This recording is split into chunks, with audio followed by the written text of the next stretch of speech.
संकट को लेकर पीएम की कल ताबड़तोड़ हाई लेवल मीटिंग। ऑक्सीजन की सप्लाई को लेकर मुख्यमंत्रियों से भी करेंगे बातचीत। प्रधानमंत्री मोदी ने रद्द किया कल का बंगाल दौरा। शाम 5 बजे वर्चुअल रैली से करेंगे संबोधित। अस्पतालों में ऑक्सीजन की सप्लाई को लेकर एक्शन में पीएम मोदी। आला अधिकारियों के साथ बैठक की। पीएम ने अधिकारियों को निर्देश दिया, राज्यों की ऑक्सीजन सप्लाई में न आए किसी तरह की रुकावट।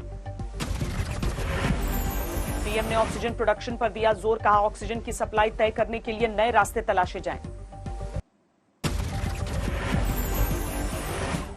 कोरोना पर खराब इंतजामों को लेकर सुप्रीम कोर्ट सख्त। नेशनल इमरजेंसी जैसे हालात बताए, केंद्र सरकार को नोटिस भेजकर जवाब मांगा। सुप्रीम कोर्ट ने केंद्र से ऑक्सीजन की कमी और दवाओं की किल्लत पर पूछा सवाल। वैक्सीनेशन के तरीके पर भी मांगी जानकारी। कोरोना से निपटने की तैयारियों पर हाईकोर्ट की सख्त टिप्पणी। कहा, मरीजों को किसी भी हालत में मुहैया कराया जाए ऑक्सीजन। दिल्ली हाईकोर्ट ने कहा कि ऑक्सीजन की कमी से जान जाने को माना जाएगा अपराध। आदेश की अवहेलना पर एक्शन होगा। हाईकोर्ट ने कहा कि ऑक्सीजन सप्लाई के लिए सुरक्षा के इंतजाम हो। कॉरिडोर बनाकर की जाए ऑक्सीजन की सप्लाई। ऑक्सीजन की सप्लाई को लेकर दिल्ली सरकार का यूपी और हरियाणा सरकार पर वार। दिल्ली के कोटे की ऑक्सीजन सप्लाई में बाधा पहुंचाने का आरोप। मनीष सिसोदिया की मांग, ऑक्सीजन की सप्लाई के लिए पैरामिलिट्री फोर्स की तैनाती करे केंद्र सरकार। दिल्ली सरकार के आरोपों पर हरियाणा के स्वास्थ्य मंत्री अनिल विज का जवाब। दिल्ली सरकार पर गलत जानकारी देने का आरोप। मनीष सिसोदिया ने केंद्रीय स्वास्थ्य मंत्री को चिट्ठी लिखी। कहा कि कुछ राज्यों के रवैये के चलते जंगल राज जैसी स्थिति।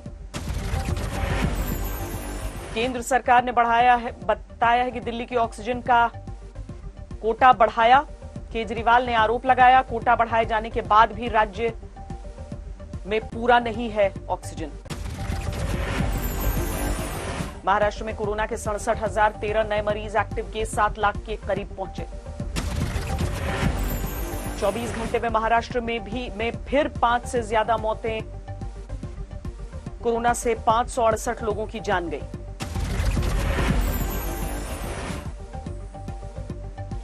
महाराष्ट्र के नागपुर में रिकॉर्ड तेजी से बढ़ रहे हैं कोरोना के केस। एक दिन में 7,334 मरीज। नागपुर में डरा रहा है कोरोना से मृतकों का आंकड़ा। एक दिन में 110 लोगों की मौत।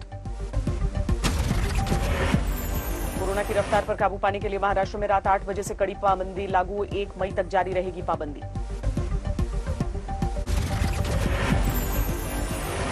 यूपी में कोरोना के 34,379 केस आए हैं, जो एक दिन में मरीजों की सबसे ज्यादा संख्या है।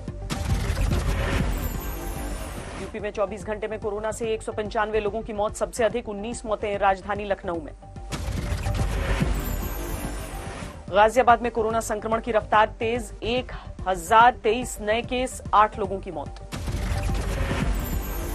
बीते 24 घंटे में नोएडा में कोरोना के 530 मामले, 11 की मौत। यूपी में कोरोना मरीजों के लिए सीएमओ के रेफरल लेटर का सिस्टम खत्म। निजी अस्पताल सीधे कोविड मरीजों को भर्ती कर सकेंगे। उत्तराखंड में पिछले 24 घंटों में कोरोना के करीब 4,000 नए केस, 19 मरीजों की मौत। राजस्थान में 24 घंटे में 14,468 नए कोरोना केस। एक दिन में 59 लोगों की जान गई।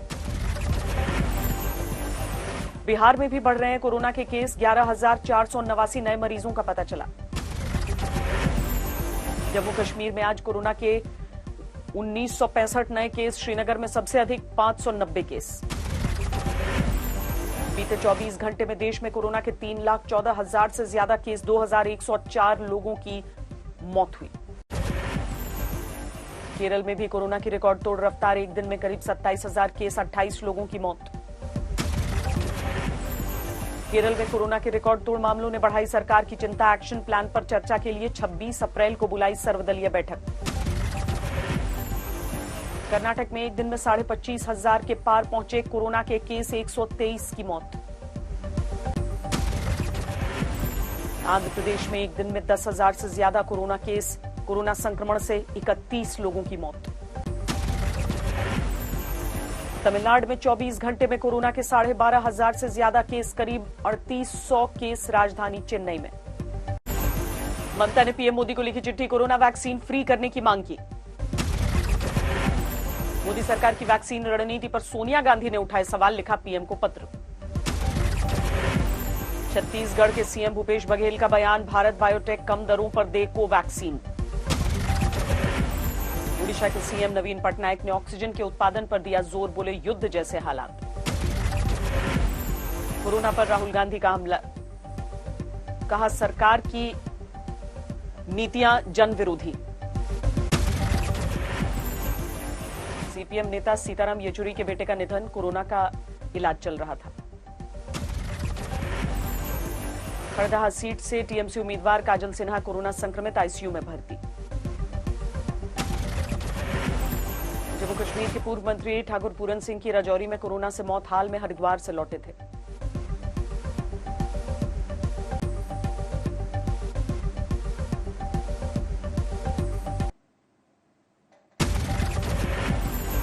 पश्चिम बंगाल में कोरोना संकट के बीच हुआ छठे चरण का मतदान, कई जगहों पर छिटपुट हिंसा।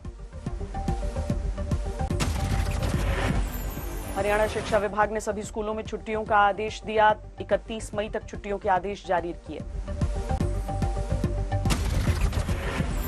रांची रेल मंडल के डीआरएम को कोरोना, 196 कर्मचारी संक्रमित। 24 अप्रैल को सीजेआई पद की शपथ लेंगे जस्टिस एन वी रमन्ना, अतिथियों की संख्या में कटौती। पाकिस्तान से लौटे सिख श्रद्धालुओं पर कोरोना अटैक, 200 लोग संक्रमित। प्रधानमंत्री मोदी ने climate change world leaders summit को किया संबोधित, कहा महामारी से जूझ रही यह दुनिया, जलवायु परिवर्तन का गंभीर खतरा अभी टला नहीं। भारत में कोरोना की बेकाबू रफ्तार की वजह से ब्रिटेन ने भारत को रेड लिस्ट में किया शामिल, लंदन के हीथ्रो हवाई अड्डे का भारत से अतिरिक्त उड़ानों को मंजूरी देने से इनकार।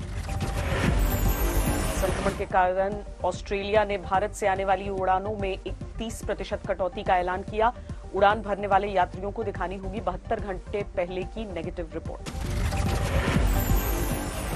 दुनिया भर में कोरोना से मरने वालों का आंकड़ा 30,75,000 के पार, संक्रमितों की संख्या 14 करोड़ 45 लाख से ज्यादा। पिछले 24 घंटे में पूरी दुनिया में 8 लाख से ज्यादा संक्रमित मामले सामने आए। नेदरलैंड्स में जॉनसन एंड जॉनसन वैक्सीनेशन की फिर से हुई शुरुआत, ब्लड क्लॉट की शिकायत के बाद रोकी गई थी वैक्सीन। सीरिया को संयुक्त राष्ट्र की ओर से मिली 2,03,000 कोरोना वैक्सीन, सबसे पहले स्वास्थ्य कर्मियों और बुजुर्गों को लगाया जाएगा टीका। इजरायली सेना ने जवाबी कार्रवाई करते हुए सीरिया के मिसाइल लॉन्चर समेत कई दूसरे ठिकानों पर हमला किया।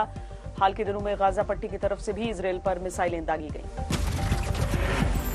इंडोनेशिया में लापता पनडुब्बी पर बोले नौसेना प्रमुख, लापता पनडुब्बी की तलाश जारी, पनडुब्बी में 53 लोग सवार, गहरे समुद्र में समाने की आशंका। हथियार मुहैया कराने के आरोप में इटली पुलिस ने एक शख्स को गिरफ्तार किया, पकड़े गए शख्स पर 2016 में फ्रांस के शहर नीस में ट्रक से कुचलकर 86 लोगों की हत्या का आरोप है। अर्थ डे के मौके पर इंडोनेशिया के जकार्ता में पर्यावरण कार्यकर्ताओं ने किए कई कार्यक्रम, पर्यावरण को बेहतर बनाए रखने के प्रति लोगों को जागरूक किया।